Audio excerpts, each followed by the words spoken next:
And good evening. I'm Luke Hunt, and this is a podcast for The Diplomat. With me is Liam Cochrane, who's a senior journalist and has kicked around Southeast Asia and beyond for many years. He was an extraordinary contributor during the Thai rescue scenario in Thailand several months ago, and he's got a new book coming out on what happened, how it happened, and it should be in the bookshelves by Christmas. Liam, welcome. Thanks very much, Luke. First up, it all seemed like a fairly hopeless situation for the boys who were trapped underground. Walk me through it. How did you find the whole scenario with the international media there, and the rights of the kids, and how they had eventually coped after they were rescued? So I went up to the Tamloan cave in the northernmost part of northern Thailand, mountainous area. I went up there for ABC with my colleague Jum and cameraman David Leland, and we were there to report the story. And by that stage, it had been going on for a while. It'd been going for more than a week by then, but I'd been off with David in Myanmar shooting a completely different story. So in a way, we got there just in time, really. We arrived on the morning of the 2nd of July, and much later in that evening, was when the boys were found deep inside the cave. So for once, we got the timing right, Luke, and got there just in time. Doesn't always happen. It does not always happen, but we lucked out on that one. So there was already a quite established setup at the staging area in front of the cave when we arrived. And that was, just to paint you a picture of getting there, I mean, once you sort of fly to Chiang Rai, it's about an hour's drive, almost to Mae Sai on the Myanmar border. You need to get dropped off at the bottom of the hill, and then there was a shuttle system to get up to the cave because there was just so much traffic. And that's one of the things that they found out in doing some sort of rehearsal drills, that basically there was traffic jams, and if they got these kids out, then they were going to get stuck in traffic. So we had to get up there by a shuttle and then walk the last sort of 500 metres up to this staging area. And that was quite a sight. It was sort of like a tent city. There were on one side a big row of marquees with the active rescuers' operational areas. So there was the Thai Navy SEALs, the Americans, the Australian Federal Police, Chinese. There was a range of rescuers who were involved there. There was already hundreds of media, a lot of Thai media, but also international media at that stage. And then there was all of the support network who was looking after us all. And that was this incredible collection of volunteers, cooking, cleaning up, picking up trash. It was an amazing scene. I can talk more about the volunteer stuff later on, but it was already quite an impressive scene. How was the politics among the people there? As most journalists know, when you get on a big job like that, people aren't always kind to each other. They're competitive. The authorities had to look after, obviously, finding the children alive was the goal, but there were many people there who had different ideas about how that was best done. How did you find the politics of it all? While I was there, the atmosphere was quite remarkably cooperative. And as you say, especially amongst the media, just using that as a launching point, you know, it's often very competitive. Everyone's sort of trying to edge each other out for a story. In this case, we were all sort of on the same playing field. We're all getting solid information twice a day from a press conference. In between that, a few snippets, maybe if we could talk to a diver or someone had a cousin brother in the army or something like that. But we were all sort of reporting the same stuff. And because of the nature of the story, there was this sort of camaraderie. And also, I should point out that it had been raining for the best part of a week, so the entire area was completely covered in mud. Like, we're talking 10-20 centimetre deep, total bog, sea of caramel mud. Everyone was wearing gumboots, and it was raining, and it was unpleasant, blah blah, and it's hot, of course. So under those conditions, everyone kind of banded together, and the essential thing for us was getting a plastic chair so we could get our stuff up off the mud. And in general, people were really cooperative, very shared information and facilities and all that sort of stuff. It was really great. In terms of sort of going wider than that, there were definitely politics involved behind the scenes. At the time, I knew almost nothing about that. Right. There were tensions between the divers. There were tensions within the decision-making process. Within, the Thai military was running it, but then the Thai government was involved. The king was overseeing the whole operation from afar, and then there were all these foreign experts who'd come in that the Thais had to manage. They had to work out who was who had the skills, who had what skills, who could be trusted. It was an unbelievably complicated rescue, possibly the most complicated and difficult and risky rescue in living memory. Right. At any point, did you think the children would not make it out alive? I mean, I think a lot of people did. Well, when we arrived, I must admit, I was sort of bracing for a pretty grim story. Right. By that stage, the kids had been inside the cave for 10 days. 10 days. We thought at the time... It's a long time. It's a very long time. We thought at the time they might have had a little bit of food, like some chips and lollies and snacks and stuff. It turned out they had absolutely no food whatsoever. Right. So, 10 days, no food, that's not a great scenario. And, obviously there was a lot of optimism, and the authorities were still very optimistic, that, at least publicly saying optimistic, that they thought the kids would still be alive, and the Coach Eck. But it was by no means certain. And so on the evening when we arrived, that the news came through that they'd been found, it was like we were stunned. Everyone was stunned. Right. We didn't know that that's how it was going to go. So there was this amazing rush of adrenaline and enthusiasm to go, okay, the story has completely changed. Right. And then it probably took 24 hours for it to really sink in how difficult it was going to be to get them out. And then it took a long time. I mean, I remember I was in Bangkok at the time. I think it was, might have been a Sunday evening when the first of the boys started to appear. And across the streets in Bangkok, people were holding up two-finger V for victory sign, and people were smiling at each other and talking to complete strangers and passing along the news as if it was like they were running home to school and speaking to their mum about what happened that day. It was really quite something. Yeah, absolutely. And that was one of the quite extraordinary things about this story, is that it united people in a way that I've never seen before. And I say that as a journalist who's, suitably jaded and cynical about things, but this was a story that didn't have that cynicism because of the fact that it was vulnerable kids inside this cave, sort of this miraculous rescue going on. And that was very much what you saw and felt in Bangkok was very much happening up there, as you can imagine. And not untimely either, given the disruptions to social cohesion in this country that's occurred over the last few years. Absolutely, yeah. I mean, Thailand has been 4 years under a military junta, which has sort of put a lid on the political problems and the divisions within society, but they're by no means resolved. No one was asking the kids what colour shirt they were wearing. Absolutely not. No. I mean, most of them had red shirts on, but anyway, we won't go down that. That was only because of their soccer team that they were playing for before they went in. But that was not just in Thailand. That was around the world. People were glued to their TVs and their smartphones, right.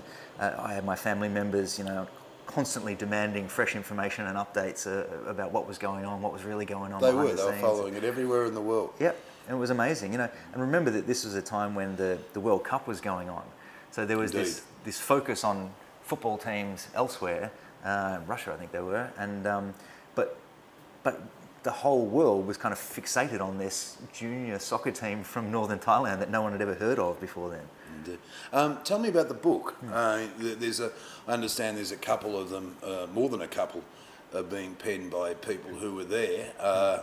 Congratulations! I've actually read a little bit of the start. It's yet to be published, but what I've seen, it reads very well. How did that come about?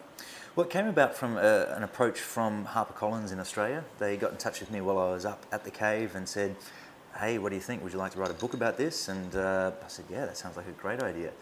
And HarperCollins Australia has an ongoing relationship with ABC Books, so that was kind of a natural fit, and it made it easy for me to get some time off my general duties at ABC to write the thing.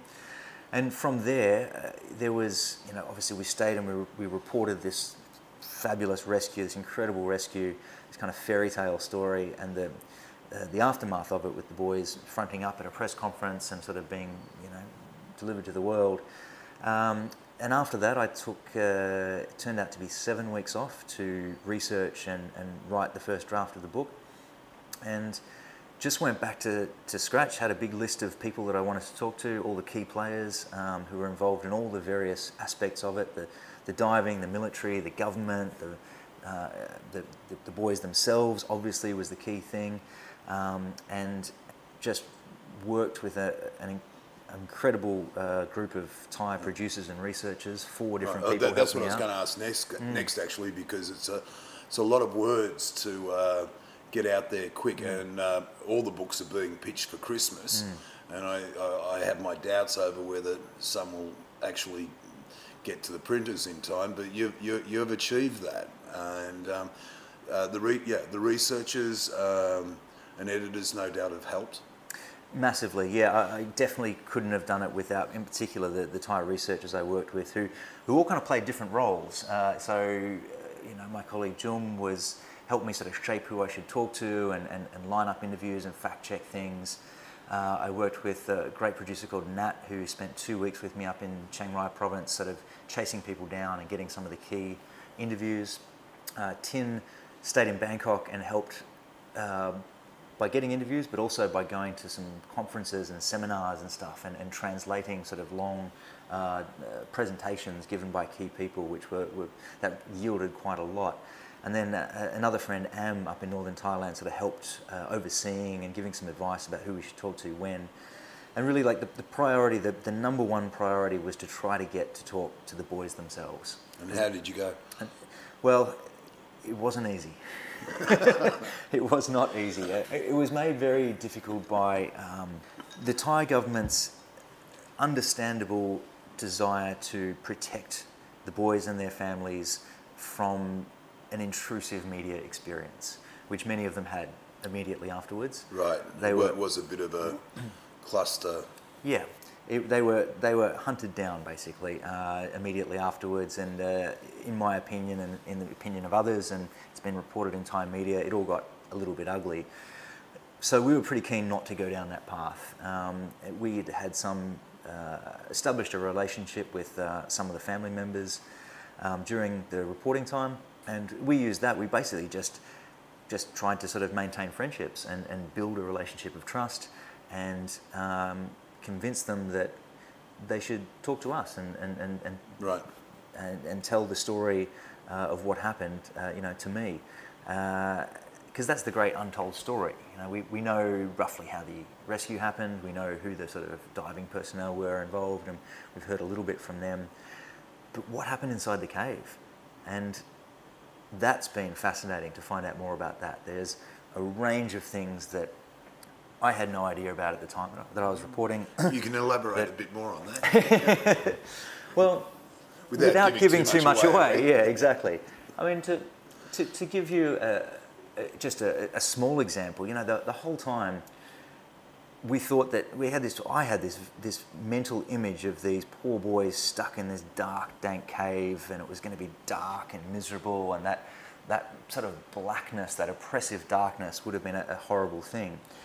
Only to find out that, for a start, they had several torches, and those torches lasted the entire time because they very cleverly rationed their light. They sort of suspected, they were pretty confident they'd be rescued, and they figured that it could take up to 2 weeks.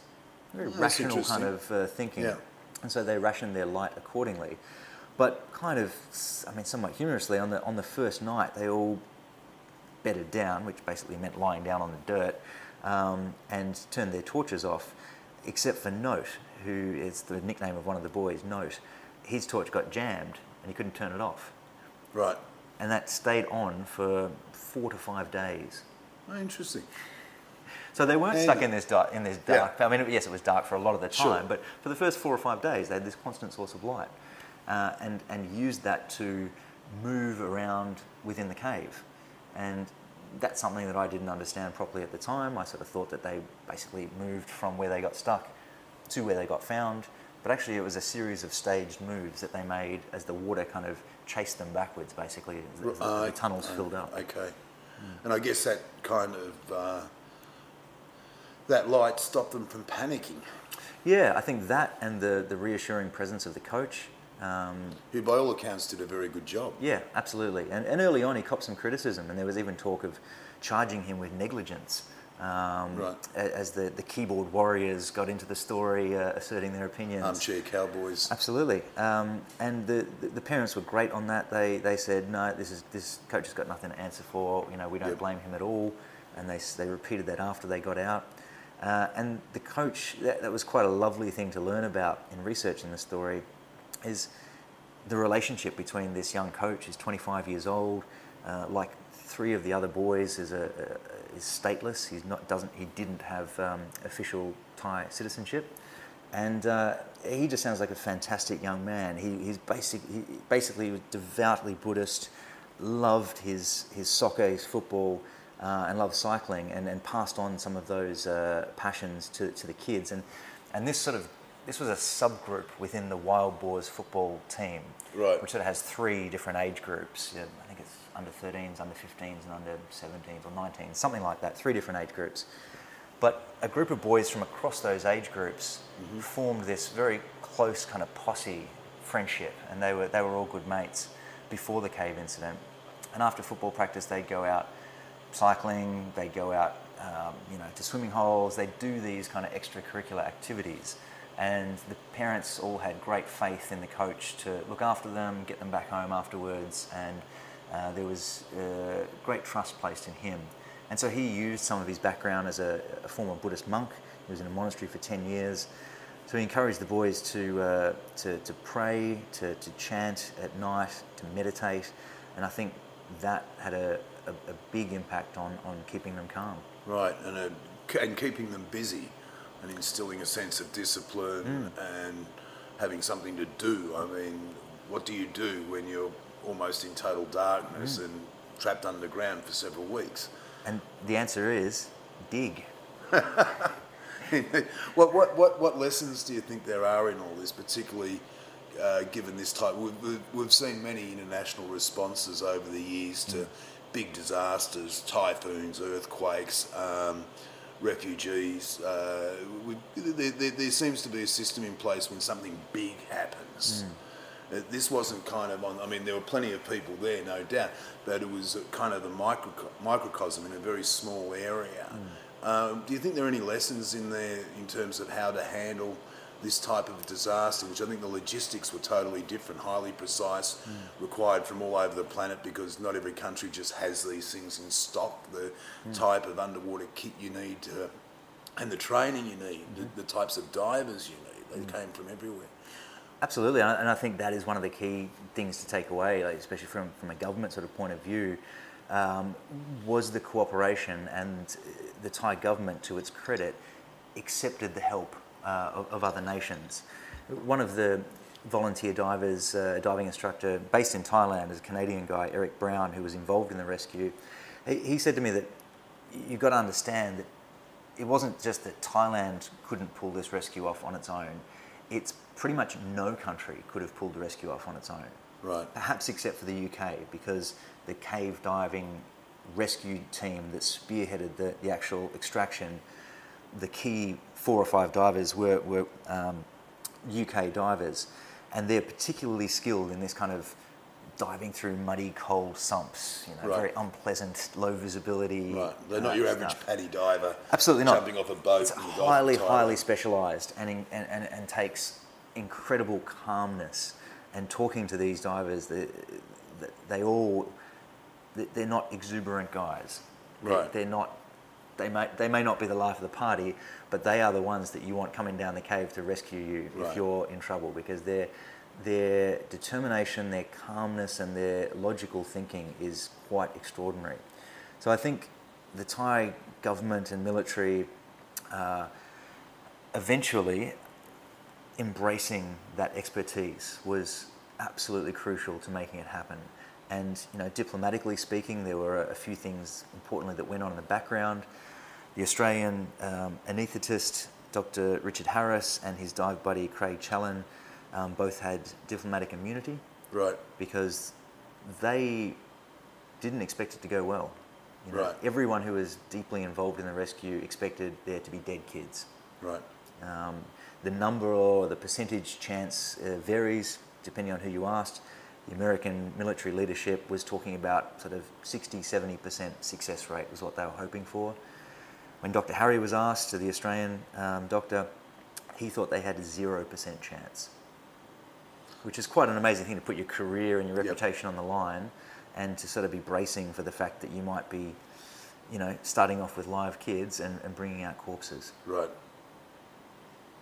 It's harsh. I'm sure he was pleased he was wrong. Yeah, yep. And I think there was a sense of, not surprise, because they thought that if they did if everything went right, they thought they would, you know, hopefully be successful. But there were so many things that could have gone wrong, and the life of those kids, basically, I mean, many people will know the basic, you know, methodology of how they got them out, but they completely knocked them out, mostly with ketamine, and they were unconscious throughout the whole, roughly 3-hour procedure of diving them out, and then there was another hour or so to carry them out on a stretcher. But throughout the diving period, they had a single air canister, air tank strapped to their chest, and that was attached to a full face mask, which was used because your standard mask and regulator could be easily knocked out, and you just couldn't expect an unconscious person to continue breathing. It's a long time for a child to be in that sort of... It's a long time. I know most dives, 30 minutes to an hour to do that sort of thing with particularly that age would be extraordinary. Absolutely, yeah. And impossible, I would imagine. Impossible, I think impossible. You know, and most of the divers said it would actually be impossible. And the real risk was that full face mask got knocked in some way, right, and would start to leak. And the divers swimming along in basically zero visibility, soupy, muddy water would have little idea that was happening right in front of them as they held this kid to their chest and sort of swam along as best they could, you know, avoiding obstacles and bumping into things and using their body to protect the kid. But if something happened to that mask, water leaked in, even a little bit of water, then the results could very easily have been fatal. And that's one of the reasons that they used normal compressed air as you would for a usual scuba dive for the diving rescuers. But for the kids, they used a special blend of 80% oxygen, like an enriched high oxygen content. And the reason for that was really sobering. It was so that they were flooding the children's bodies with oxygen. So if something went wrong, they hoped it would give them a bit more time to resuscitate them. Right. Basically, they could be dead for longer and be brought back. Yeah, it's quite a piece of science as well as a piece of rescue. Absolutely, yeah, and highly skilled. There's nothing. It's never been done before in this situation. I think Dr. Harry recently said that on 2 other occasions, people have been rescued out of a flooded cave system, but never like this. Never children, never unconscious. It's over such a long period unprecedented. of time. I'd like to point out too that the book, which is being published in Australia by HarperCollins, but it will be for international distribution. It's going to America, Europe. In fact, it's going everywhere where people followed this story. I hope so. It's certainly being published in America via Harper One. And with a slightly different title, I understand. It will be called Miracle in the Cave in America. And in Australia? It'll be called The Cave. We like to keep it simple in Australia. We're a bit like that. And yeah, look, hopefully we're still putting the finishing touches on various elements of it, and it would be great if other HarperCollins publishing branches picked it up around the world as well, especially in the UK because of the strong UK presence and critical role that those guys played. Okay. On a final note, given that you mentioned the UK divers, I should ask, I mean, the most controversial aspect of the whole scenario was Elon Musk and the words he had to say, which I thought were dreadfully unkind and equally presumptuous in what he was saying, and it was almost a little bit indicative of the negative stereotypes that sometimes held about Thailand. What did you think? It was a very unpleasant aftermath from the rescue. I mean, what we're talking about, I mean, I can say it only if I precede it by the fact that there is no evidence to suggest that the allegations have any credibility whatsoever. The billionaire inventor Elon Musk accused one of the caving experts, Vernon Unsworth, of being a pedophile, with absolutely no evidence to back it up. It seemed like he was angry and bitter about Not being involved, not being involved. Yeah. So Elon Musk and his team tried to help in two ways. They had, first idea was an inflatable tube, which they tried in a canal nearby, and it was never going to work because the cave was too jagged, it was going to puncture. The second, better known idea was to have this sort of mini submarine torpedo thing and sort of put one of the kids inside that and jet them out. But that also was not going to work. And by the time they arrived with the device, which Elon Musk personally delivered to Thailand, it was the night of day 2 of the rescues. So they'd already got 8 kids out successfully. Right.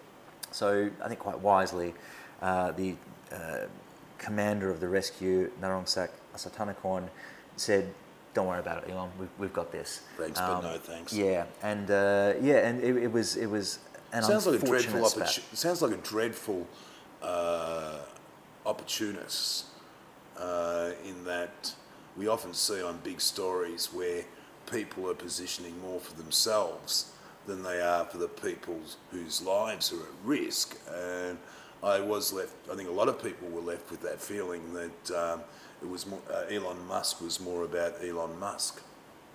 Yeah, I think that's something that's been expressed to me, that's how people felt about it. And it's a real shame because there were a lot of people who played incredibly important roles, crucial roles, and Vern was one of them.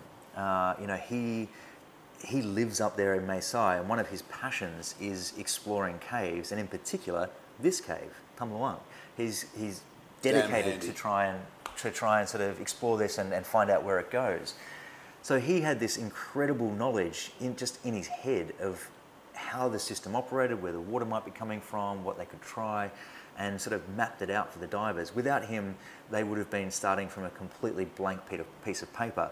Instead, they started from a map, and they sort of knew where they were going. And the chances of success obviously would have been not as great. Absolutely not, no. And as I understand it, there are still legal issues pending on that, so we'll see how that sort of pans out. But Vern was one of the many who's contributed to this book, as did his wife, who I should point out is in her, let's say, mid-40s,